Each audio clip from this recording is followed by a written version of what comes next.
Selamat bertemu kembali dengan saya, Rakian Budi Wasesa. Seperti biasa, kita akan melakukan review kesehatan, khususnya dari kacamata akupuntur tradisional. Untuk kesempatan kali ini, kita akan membahas tentang tua dan aksesorisnya. Aksesorisnya tua itu tongkat, kacamata, syal, apalagi ya, minyak angin, ya kan. Makanya kalau ada yang pakai minyak angin kayak udah tua aja, udah aki-aki gitu ya, udah mbah-mbah ya begitu.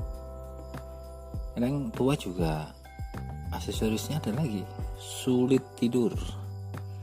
Aksesoris yang lain, makannya tidak banyak, hanya makan sedikit. Ya, sebenarnya tua itu tidak harus menderita seperti itu sih, kalau kita sehat.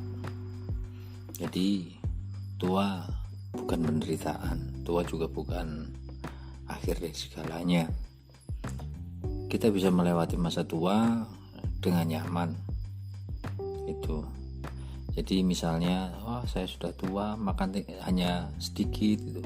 Dan itu seolah-olah nafsu makan hanya sedikit atau terganggu seperti itu, seolah-olah menjadi pelengkap atau menyempurnakan statusnya sebagai orang yang sudah tua.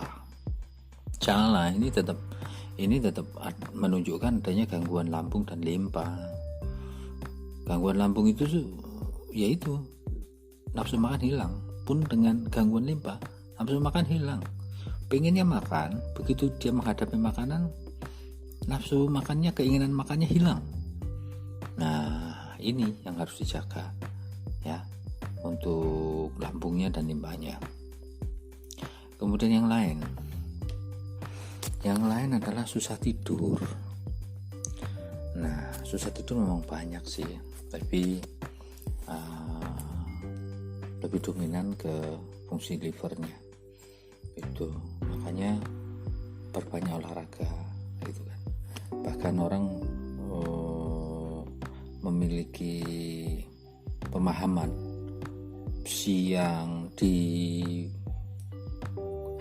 waktunya untuk aktivitas sehingga capek, supaya malam bisa tidur nyenyak.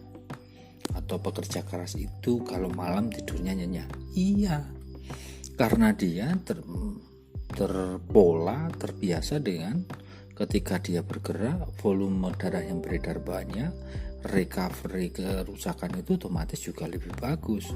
Liver juga terbiasa melepas darah dan menarik darah, menyimpan darah. Jadi ketika aktivitas tinggi, darah dirilis sesuai dengan tingkat aktivitas fisiknya.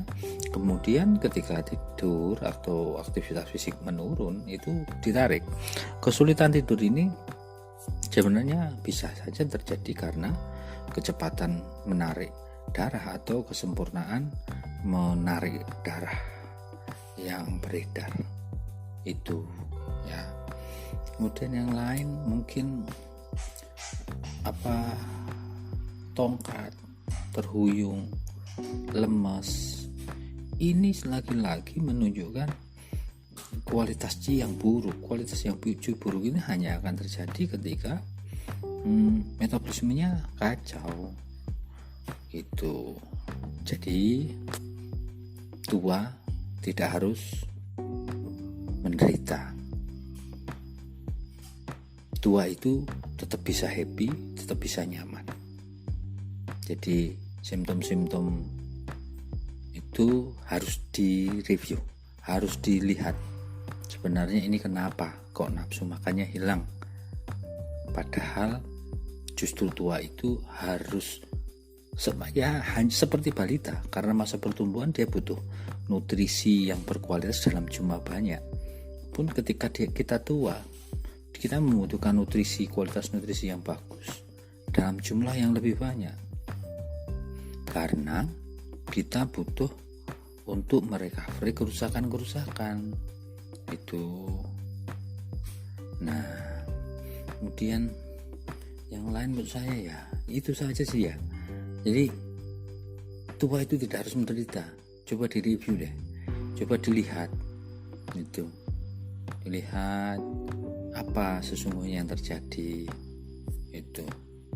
Bahkan sejak muda direview, diperhatikan fisiologisnya, perkembangan fisiologisnya, kondisi fisiologisnya, supaya hari tua itu tidak menderita. Jangan sok tegar, jangan sok kuat, kemudian mengabaikan kondisi fisiologis itu ya. Untuk kali ini begitu saja. Salam dari saya, Ragian Budiwasesa dari Kriya Akupuntur Kwewastra. Salam sehat, sampai bertemu kembali, and ciao.